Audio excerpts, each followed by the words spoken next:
Hello friends, welcome to ILA classes, the school of competitive exams. ಇವತ್ತಿನ ಪ್ರಮುಖವಾದಂತಹ current affairs ಟಾಪಿಕ್ಗಳನ್ನು discuss ಮಾಡೋಣ. ನಮ್ಮ ಚಾನಲ್ಗೆ ಹೊಸದಾಗಿ ಭೇಟಿ ನೀಡಿದರೆ ಸಬ್ಸ್ಕ್ರೈಬ್ ಮಾಡಿ, ಬೆಲ್ ಐಕಾನನ್ನು ಕ್ಲಿಕ್ ಮಾಡಿ. ಇದರಿಂದ ನಾವು ಅಪ್ಲೋಡ್ ಮಾಡುವಂಥ ಎಲ್ಲ ವಿಡಿಯೋಗಳ ನೋಟಿಫಿಕೇಷನ್ಗಳನ್ನು ನೀವು ಇನ್ಸ್ಟಂಟ್ ಆಗಿ ಪಡಿಬಹುದು. ಅದೇ ರೀತಿ ಈಗ ಡಿಸ್ಕಸ್ ಮಾಡ್ತಾ ಇರುವಂತಹ ಕರೆಂಟ್ ಅಫೇರ್ಸ್ ನೋಟ್ಸ್ಗಳನ್ನು PDF ರೂಪದಲ್ಲಿ ಫ್ರೀಯಾಗಿ ಡೌನ್ಲೋಡ್ ಮಾಡಿಕೊಳ್ಳಲು ನಮ್ಮ ಟೆಲಿಗ್ರಾಮ್ ಚಾನಲ್ ಐಎಲ್ಎ ಕ್ಲಾಸಸ್ಸನ್ನು ಸಬ್ಸ್ಕ್ರೈಬ್ ಮಾಡ್ಬೋದು. ಟೆಲಿಗ್ರಾಮ್ನಲ್ಲಿ ಸರ್ಚ್ ಮಾಡಿ ಐಎಲ್ಎ ಕ್ಲಾಸಸ್ ಅಂತ. ಸೊ ಅಲ್ಲಿ ಸಿಗುವಂತಹ ಐಎಲ್ಎ ಕ್ಲಾಸಸ್ ಟೆಲಿಗ್ರಾಮ್ ಚಾನಲ್, ಈ ಲೋಗೋದೊಂದಿಗೆ ಸಿಗುವಂತಹ ಒಂದು ಚಾನಲನ್ನು ನೀವು ಸಬ್ಸ್ಕ್ರೈಬ್ ಮಾಡೋದರ ಮೂಲಕ ಈ ನೋಟ್ಸ್ಗಳನ್ನು ನೀವು ಈಸಿಯಾಗಿ ಡೌನ್ಲೋಡ್ ಮಾಡಿಕೊಳ್ಳಬಹುದು. ಇವತ್ತಿನ ಡಿಸ್ಕಷನ್ನನ್ನು ಲಾಸ್ಟ್ ಸೆಷನ್ನಲ್ಲಿ ಕೇಳಲಾದಂತಹ ಪ್ರಶ್ನೆಯ ಸರಿಯಾದ ಉತ್ತರವನ್ನು ತಿಳಿದುಕೊಳ್ಳುವುದರೊಂದಿಗೆ ಪ್ರಾರಂಭ ಮಾಡೋಣ. ರಾಷ್ಟ್ರೀಯ ಹುಲಿ ಸಂರಕ್ಷಣಾ ಪ್ರಾಧಿಕಾರ ಅಥವಾ national tiger conservation authority NTCA ಇದನ್ನು ಯಾವಾಗ ಸ್ಥಾಪಿಸಲಾಗಿತ್ತು ಅಂತ ಪ್ರಶ್ನೆ ಕೇಳಲಾಗಿತ್ತು. ಆಪ್ಷನ್ಗಳಲ್ಲಿ 2004, 2005, 2006 ಅಥವಾ 2007ರಲ್ಲಿ ಅಂತ ಇದೆ. ಸರಿಯಾದ ಉತ್ತರ ಆಪ್ಷನ್ ಬಿ, 2005ರಲ್ಲಿ ಈ ಒಂದು ರಾಷ್ಟ್ರೀಯ ಹುಲಿ ಸಂರಕ್ಷಣಾ ಪ್ರಾಧಿಕಾರವನ್ನು ಪ್ರಾರಂಭ ಮಾಡಲಾಗಿತ್ತು. ಇದರ ಕುರಿತಾಗಿ ಕೆಲವೊಂದಿಷ್ಟು ಫ್ಯಾಕ್ಟ್ಸ್ಗಳನ್ನು ನೋಡೋದಾದರೆ, 2005ರಲ್ಲಿ ಟೈಗರ್ ಟಾಸ್ಕ್ ಫೋರ್ಸ್ ಇದರ ಒಂದು ರೆಕಮೆಂಡೇಶನ್ ಮುಖಾಂತರ ಈ ಒಂದು NTCA ಅಥವಾ ನ್ಯಾಷನಲ್ ಟೈಗರ್ ಕನ್ಸರ್ವೇಷನ್ ಅಥಾರಿಟಿಯನ್ನು ಸ್ಥಾಪನೆ ಮಾಡಲಾಗಿತ್ತು. ಅದಾದ ನಂತರ 2006ರಲ್ಲಿ ಈ ಒಂದು ಪ್ರಾಧಿಕಾರಕ್ಕೆ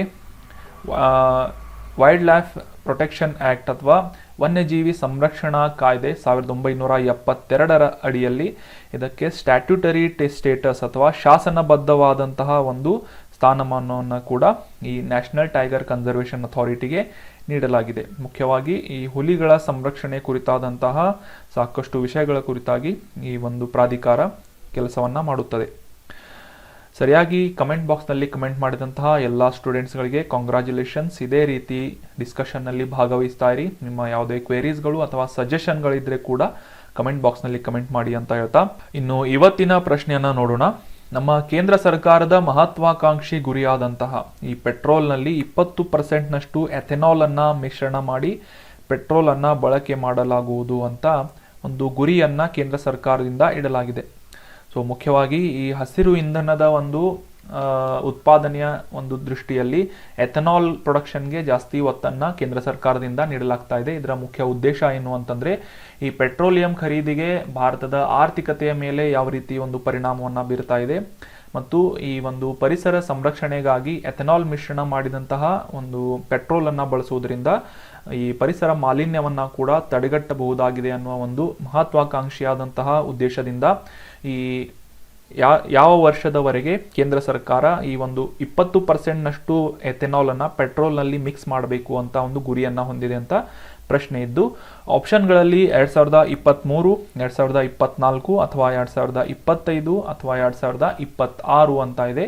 ಸರಿಯಾದ ಉತ್ತರಗಳನ್ನ ಆಪ್ಷನ್ಸ್ಗಳೊಂದಿಗೆ ಕಮೆಂಟ್ ಬಾಕ್ಸ್ನಲ್ಲಿ ಕಮೆಂಟ್ ಮಾಡಿ. ಮುಂದಿನ ಸೆಷನ್ನಲ್ಲಿ ಇದರ ಸರಿಯಾದ ಉತ್ತರವನ್ನು ತಿಳಿದುಕೊಳ್ಳೋಣ.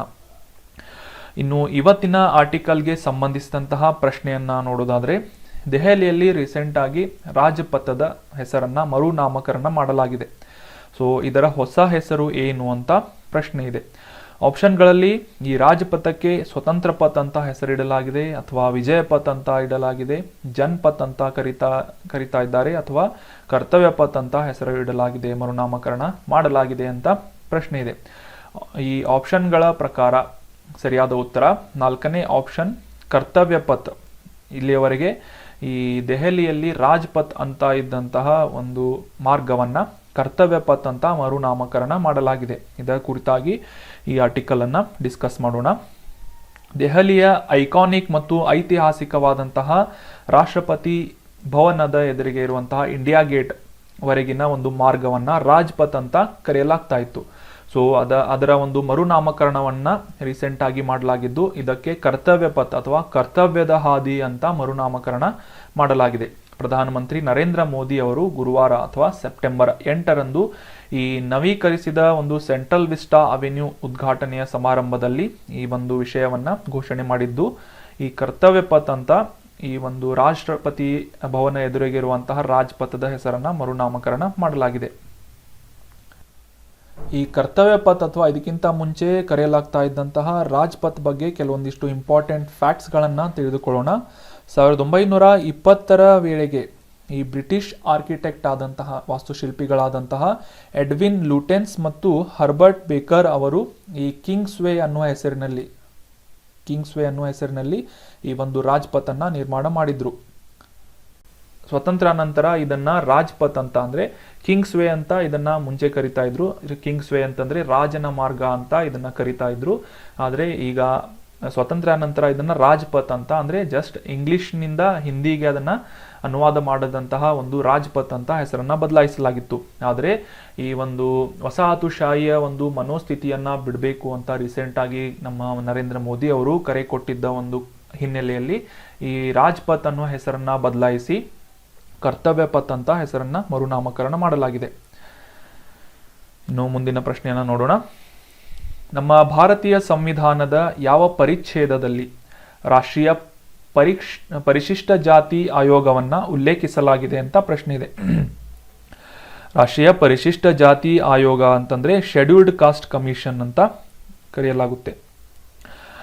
ಆರ್ಟಿಕಲ್ 231, ಆರ್ಟಿಕಲ್ 331 ಅಥವಾ ಆರ್ಟಿಕಲ್ 338 ಅಥವಾ ಸಂವಿಧಾನದ ಪರಿಚ್ಛೇದ 339 ಅಂತ ಆಪ್ಷನ್ಗಳಲ್ಲಿದ್ದು ಸರಿಯಾದ ಉತ್ತರ ಸಂವಿಧಾನದ 338ನೇ ಪರಿಚ್ಛೇದದಲ್ಲಿ ಈ ಭಾರತದ ರಾಷ್ಟ್ರೀಯ ಪರಿಶಿಷ್ಟ ಜಾತಿ ಆಯೋಗವನ್ನ ಉಲ್ಲೇಖನ ಮಾಡಲಾಗಿದೆ.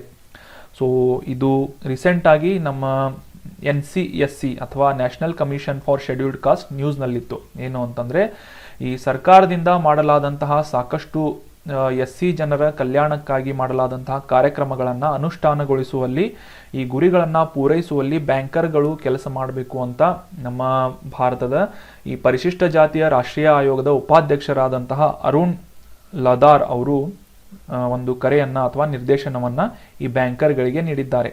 ಸೊ ಅವರಿಗೆ ಸಂಬಂಧಪಟ್ಟಂತ ಎಲ್ಲ ಪ್ರೋಗ್ರಾಮ್ಗಳನ್ನ ಇಂಪ್ಲಿಮೆಂಟ್ ಮಾಡಬೇಕು ಅಂತ ಒಂದು ಒತ್ತಾಯವನ್ನ ಮಾಡಲಾಗಿದೆ.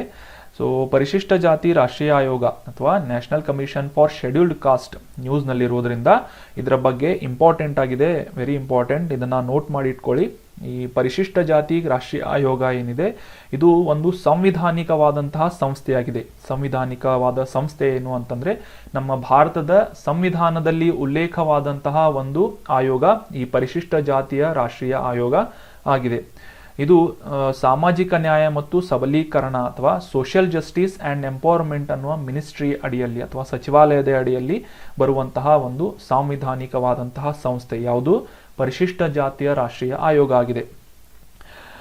ಇದಕ್ಕಿಂತ ಮುಂಚೆ ಇದನ್ನ ಒಂದು ಸಂಯೋಜಿತವಾದಂತಹ ಅಂದ್ರೆ ಪರಿಶಿಷ್ಟ ಜಾತಿ ಮತ್ತು ಪರಿಶಿಷ್ಟ ಪಂಗಡಗಳ ಆಯೋಗವನ್ನ ಮೊದಲ ಬಾರಿಗೆ 1978ರಲ್ಲಿ ಸ್ಥಾಪನೆ ಮಾಡಲಾಗಿತ್ತು.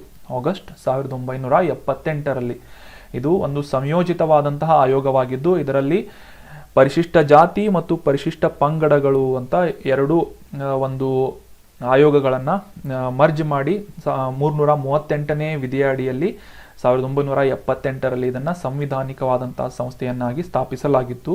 ಆದರೆ ಈ 2003ರ 89ನೇ ಸಂವಿಧಾನದ ತಿದ್ದುಪಡಿಯ ಪ್ರಕಾರ ಈ ಪರಿಶಿಷ್ಟ ಜಾತಿಯ ಆಯೋಗ ಮತ್ತು ಪರಿಶಿಷ್ಟ ಪಂಗಡಗಳ ಆಯೋಗವನ್ನ ಸಂಯೋಜಿತವಾದಂತಹ ಆಯೋಗವನ್ನ ಬೈಫರ್ಕೇಟ್ ಮಾಡಿ ಅಥವಾ ಪ್ರತ್ಯೇಕವಾದಂತಹ ಸಂಸ್ಥೆಗಳಾಗಿ ವಿಭಜಿಸಲಾಗಿತ್ತು.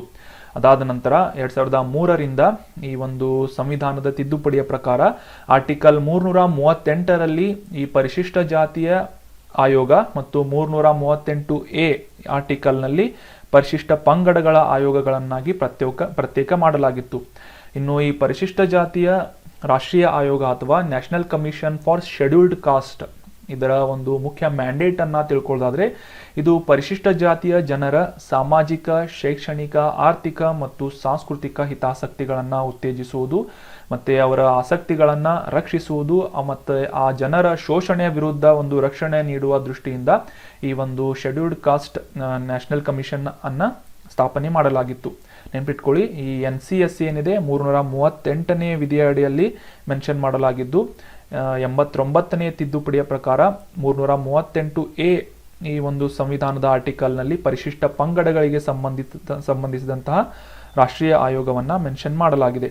ಇದು ಒಂದು ಸಂವಿಧಾನಿಕವಾದಂತಹ ಒಂದು ಸಂಸ್ಥೆಯಾಗಿದೆ. ಕಾನ್ಸ್ಟಿಟ್ಯೂಷನಲ್ ಬಾಡಿ ಅಂತ ಕರೆಯಲಾಗುತ್ತೆ ಇದನ್ನು. ಇನ್ನು ಮುಂದಿನ ಪ್ರಶ್ನೆನ ನೋಡೋಣ. ಇತ್ತೀಚೆಗೆ ನಮ್ಮ ನೇತಾಜಿ ಸುಭಾಷ್ ಚಂದ್ರ ಬೋಸ್ ಅವರ ಹೊಸ ಪ್ರತಿಮೆಯನ್ನು ಅನಾವರಣಗೊಳಿಸಲಾಯಿತು. ಸೊ ಅದಕ್ಕೆ ಸಂಬಂಧಿಸಿದಂತಹ ಒಂದು ಪ್ರಶ್ನೆ ಇದೆ. ಈ ಒಂದು ಪ್ರತಿಮೆಯನ್ನು ಎಲ್ಲಿ ಅನಾವರಣಗೊಳಿಸಲಾಗಿದೆ ಅಂತ ಪ್ರಶ್ನೆ ಇದೆ. ಆಪ್ಷನ್ಗಳಲ್ಲಿ gateway of India, India gate, Rajghat ಅಥವಾ ಕರ್ತವ್ಯ ಘಾಟ್ ಅಂತ ಆಪ್ಷನ್ಗಳಲ್ಲಿದ್ದು ಸರಿಯಾದ ಉತ್ತರ ದೆಹಲಿಯಲ್ಲಿರುವಂತಹ ಇಂಡಿಯಾ ಗೇಟ್ನಲ್ಲಿ ಈ ಒಂದು ನೇತಾಜಿ ಸುಭಾಷ್ ಚಂದ್ರ ಬೋಸ್ ಅವರ ಪ್ರತಿಮೆಯನ್ನು ಅನಾವರಣಗೊಳಿಸಲಾಗಿದೆ. ನಿಮ್ಮ ಡೌಟ್ಸ್ ಬರ್ತಾ ಇರ್ಬೋದು ಗೇಟ್ವೇ ಆಫ್ ಇಂಡಿಯಾ ಅಂತ. ಸೊ ನಮಗೆಲ್ಲ ಗೊತ್ತಿರೋ ಹಾಗೆ, ಗೊತ್ತಿಲ್ಲ ಅಂದರೆ ತಿಳ್ಕೊಳ್ಳಿ, ಗೇಟ್ವೇ ಆಫ್ ಇಂಡಿಯಾ ಇದು ಮುಂಬೈನಲ್ಲಿದ್ದು, ಇಂಡಿಯಾ ಗೇಟ್ ಏನಿದೆ ಇದು ದೆಹಲಿಯಲ್ಲಿದೆ. ಕನ್ಫ್ಯೂಸ್ ಮಾಡ್ಕೋಬೇಡಿ, ಗೇಟ್ವೇ ಆಫ್ ಇಂಡಿಯಾ ಬೇರೆ, ಇಂಡಿಯಾ ಗೇಟ್ ಬೇರೆ. ಇನ್ನು ಕಾಂಟೆಕ್ಸ್ಟ್ ಅನ್ನು ನೋಡೋದಾದ್ರೆ ಆಲ್ರೆಡಿ ಡಿಸ್ಕಸ್ ಮಾಡಿದ ಹಾಗೆ ಈ ಕರ್ತವ್ಯ ಪಥ್ ಅನ್ನುವ ಒಂದು ಹೆಸರನ್ನ ಮರುನಾಮಕರಣ ಮಾಡಲಾಗಿದೆ ಅಂತ ಮೊದಲನೇ ಆರ್ಟಿಕಲ್ನಲ್ಲಿ ನಾವು ಡಿಸ್ಕಸ್ ಮಾಡಿದ್ವಿ. ಅದೇ ಒಂದು ಸಂದರ್ಭದಲ್ಲಿ ರೀಸೆಂಟ್ ಆಗಿ ನಡೆದಂತಹ ಒಂದು ಕಾರ್ಯಕ್ರಮದಲ್ಲಿ ನೇತಾಜಿ ಸುಭಾಷ್ ಚಂದ್ರ ಬೋಸ್ ಅವರ ಪ್ರತಿಮೆಯನ್ನ ಈ ಒಂದು ಇಂಡಿಯಾ ಗೇಟ್ ಬಳಿ ಪ್ರತಿಮೆಯನ್ನ ಲೋಕಾರ್ಪಣೆ ಮಾಡಲಾಯಿತು. ಸೊ ನಮಗೆ ಈ ಒಂದು 75ನೇ ಸ್ವತಂತ್ರದ ಒಂದು ವಾರ್ಷಿಕೋತ್ಸವ ಏನಿದೆ, ಸ್ವತಂತ್ರ ದಿನೋತ್ಸವದ ವಾರ್ಷಿಕೋತ್ಸವದ ದಿನದಂದು ಮೋದಿ ಅವರು ಭಾಷಣ ಮಾಡಿದಾಗ ಈ ಪಂಚಪ್ರಾಣ ಅಥವಾ ಈ 5 ಸಂಕಲ್ಪಗಳ ಕುರಿತಾಗಿ ಕೆಲವೊಂದಿಷ್ಟು ಪಾಯಿಂಟ್ಸ್ಗಳನ್ನು ಡಿಸ್ಕಸ್ ಮಾಡಲಾಗಿತ್ತು. ಸೊ ಅದರಲ್ಲಿ ಮುಖ್ಯವಾದಂತಹ ಮೊದಲನೆಯ ಒಂದು ಸಂಕಲ್ಪ ಯಾವುದಾಗಿದೆ ಅಂತಂದ್ರೆ ವಸಾಹತುಶಾಹಿ ಚಿಂತನೆಗಳನ್ನು, ಅದರ ಅವಶೇಷಗಳನ್ನು ನಮ್ಮ ಭಾರತೀಯರ ತಲೆಯಿಂದ ತೆಗೆದು ಹಾಕಬೇಕು, ಅಂದರೆ ಗುಲಾಮಿ ಮೈಂಡ್ಸೆಟ್ ಅನ್ನ ಬಿಡಬೇಕು ಅನ್ನುವುದು ಈ ಒಂದು 5 ಪಂಚ ಸಂಕಲ್ಪಗಳಲ್ಲಿ ಒಂದಾಗಿತ್ತು. ಸೊ ಅದರ ಒಂದು ಹಿನ್ನೆಲೆಯಲ್ಲಿ ಈ ಒಂದು ಆಜಾದಿ ಕಾ ಅಮೃತ್ ಮಹೋತ್ಸವ ಏನು ಆಚರಿಸ್ತಾ ಇದ್ದೇವೆ, ಅದೇ ಒಂದು ಸಂದರ್ಭದಲ್ಲಿ ಈ ಕರ್ತವ್ಯ ಪಥ್ ಅಂತ ರಾಜ್ಪಥ್ಗೆ ಹೆಸರನ್ನ ನೀಡಲಾಗಿದ್ದು, ಅದೇ ರೀತಿ ನಮ್ಮ ನೇತಾಜಿ ಸುಭಾಷ್ ಚಂದ್ರ ಬೋಸ್ ಅವರ ಪ್ರತಿಮೆಯನ್ನ ಕೂಡ ಇಂಡಿಯಾ ಗೇಟ್ ಬಳಿ ಅನಾವರಣಗೊಳಿಸಲಾಗಿದೆ. ಇನ್ನು ಮುಂದಿನ ಪ್ರಶ್ನೆಯನ್ನು ನೋಡೋಣ. ಯಾವ ಫಾರ್ಮಾಸ್ಯೂಟಿಕಲ್ ಸಂಸ್ಥೆಯು ಇಂಟ್ರಾನಸಲ್ ಕೋವಿಡ್ ಲಸಿಕೆಯನ್ನ ಪ್ರಾರಂಭಿಸಿದೆ ಅಂತ ಪ್ರಶ್ನೆ ಇದೆ. ಆಪ್ಷನ್ಗಳಲ್ಲಿ serum institute, Biocon, Bharat biotech ಅಥವಾ ಫಿಜರ್ ಅಂತ ಇದೆ.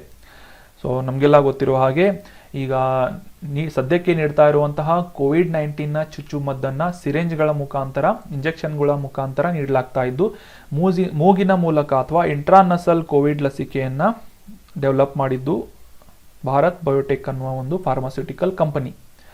ಸೊ ಇದರ ಕುರಿತಾಗಿ ಈ ಆರ್ಟಿಕಲ್ ಅನ್ನ ಡಿಸ್ಕಸ್ ಮಾಡೋಣ. ಭಾರತ್ ಬಯೋಟೆಕ್ ಅನ್ನುವ ಫಾರ್ಮಾಸ್ಯೂಟಿಕಲ್ ಕಂಪನಿ ರೀಸೆಂಟ್ ಆಗಿ ಈ ಇಂಟ್ರಾನಸಲ್ ಕೋವಿಡ್-19 ಲಸಿಕೆಯನ್ನ 18 ವರ್ಷಕ್ಕಿಂತ ಮೇಲ್ಪಟ್ಟ ಜನರಿಗೆ ಡೆವಲಪ್ ಮಾಡಿತ್ತು. ಸೊ ಇದಕ್ಕೆ ನಮ್ಮ drug control general of India ಅಥವಾ DCGI ಇಂದ ಅನುಮೋದನೆಯನ್ನ ನೀಡಲಾಗಿದೆ, ಅಂದರೆ ಅಪ್ರೂವಲ್ ಅನ್ನ ನೀಡಲಾಗಿದ್ದು 18 ವರ್ಷಕ್ಕಿಂತ ಮೇಲ್ಪಟ್ಟಂತಹ ಜನರಿಗೆ ಈ ಚುಚ್ಚುಮದ್ದಿನ ಬದಲಾಗಿ ಮೂಗಿನಿಂದ ನೀಡಲಾಗುವಂತಹ ಲಸಿಕೆಯನ್ನ ನೀಡಲು ಅನುಮತಿಯನ್ನ ಈ DCGI ನಿಂದ ನೀಡಲಾಗಿದೆ.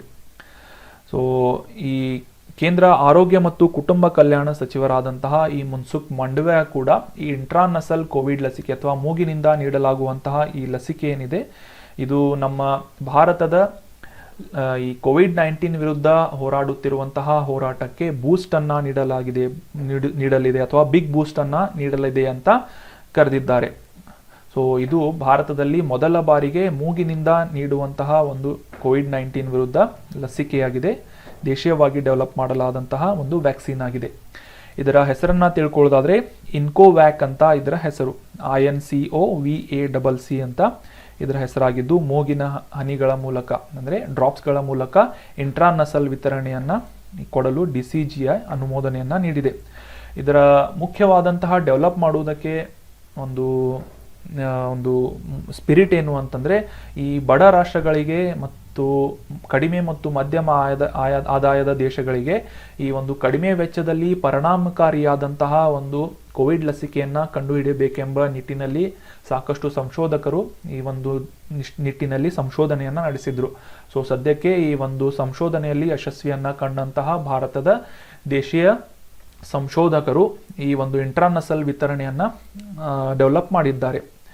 ಸೊ ಆಲ್ರೆಡಿ ನಮಗೆ ಗೊತ್ತಿರೋ ಹಾಗೆ ಭಾರತದಲ್ಲೆಲ್ಲ ಈ ಒಂದು ಕೋವಿಡ್-19ನ ಚುಚ್ಚುಮದ್ದಿನ ಮುಖಾಂತರ ನೀಡಲಾಗುವಂತಹ ಈ ಕೋವಿಡ್ ಲಸಿಕೆ ಏನಿದೆ ಇದು ಫ್ರೀ ಆಗಿ ಗೌರ್ಮೆಂಟ್ನಿಂದ ನೀಡಲಾಗ್ತಾ ಇದ್ದು, ಆದರೆ ಬೇರೆ ದೇಶಗಳಿಗೆ ಇದನ್ನು ರಫ್ತು ಮಾಡುವಂತಹ ಸಂದರ್ಭದಲ್ಲಿ ಇದರ ಕಾಸ್ಟ್ ಏನಾಗ್ತಾ ಇದೆ, ಜಾಸ್ತಿ ಆಗ್ತಾ ಇದ್ದು ಬಡ ರಾಷ್ಟ್ರಗಳಿಗೆ ಅಥವಾ ಕಡಿಮೆ ಆದಾಯವನ್ನು ಹೊಂದಿದಂತಹ ರಾಷ್ಟ್ರಗಳಿಗೆ, ಫಾರ್ ಎಕ್ಸಾಂಪಲ್ ಆಫ್ರಿಕಾದಲ್ಲಿರುವಂತಹ ಸಾಕಷ್ಟು ದೇಶಗಳಾಗಿರ್ಬೋದು, ಈ ಮಿಡಲ್ ಈಸ್ಟ್ನಲ್ಲಿರುವಂತಹ ದೇಶಗಳಾಗಿರ್ಬೋದು, ಇವುಗಳಿಗೆ ಈ ಒಂದು ಲಸಿಕೆ ಸಾಕಷ್ಟು ಕಾಸ್ಟ್ಲಿಯಾಗಿ ಸಿಗ್ತಾ ಇತ್ತು. ಸೊ ಅದಕ್ಕೆ ಒಂದು ಪರಿಹಾರವನ್ನು ಸೂಚಿಸುವಂತಹ ನಿಟ್ಟಿನಲ್ಲಿ ಭಾರತದ ಸಂಶೋಧಕರು ಮೂಗಿನಿಂದ ನೀಡುವಂತಹ ಈ ಒಂದು ಕೋವಿಡ್ ಲಸಿಕೆಯನ್ನು ಡೆವಲಪ್ ಮಾಡಿದ್ದು, ಇದರ ಹೆಸರು ಇನ್ಕೋವ್ಯಾಕ್ ಅಂತ ಹೆಸರಿಸಲಾಗಿದೆ. ಸೊ ಡಿಸ್ಕಷನ್ ಹೇಗೆ ಅನ್ನಿಸ್ತು ಅಂತ ಕಮೆಂಟ್ ಬಾಕ್ಸ್ನಲ್ಲಿ ಕಮೆಂಟ್ ಮಾಡಿ. ನಿಮ್ಮ ಯಾವುದೇ ಸಜೆಷನ್ಗಳಿದ್ರೂ ಕೂಡ ಕಮೆಂಟ್ ಮಾಡಿ. Thank you so much for joining the discussion. ಈಗ ಡಿಸ್ಕಸ್ ಮಾಡಿದಂತಹ ಆರ್ಟಿಕಲ್ಗಳನ್ನು ನಮ್ಮ ಟೆಲಿಗ್ರಾಮ್ ಚಾನಲ್, ಈ ಒಂದು ಇಮೇಜ್ ಇರುವಂತಹ ಟೆಲಿಗ್ರಾಮ್ ಚಾನಲ್ ILA ಕ್ಲಾಸಸ್ ಅಂತ ಸರ್ಚ್ ಮಾಡಿದರೆ ಸಿಗುತ್ತೆ, ಅದನ್ನು ಸಬ್ಸ್ಕ್ರೈಬ್ ಮಾಡಿ. ಅಲ್ಲಿಂದ ಈ PDF ನೋಟ್ಸ್ಗಳನ್ನು ಫ್ರೀಯಾಗಿ ಡೌನ್ಲೋಡ್ ಮಾಡ್ಕೋಬೋದು. Thank you so much for joining the discussion. Have an awesome day.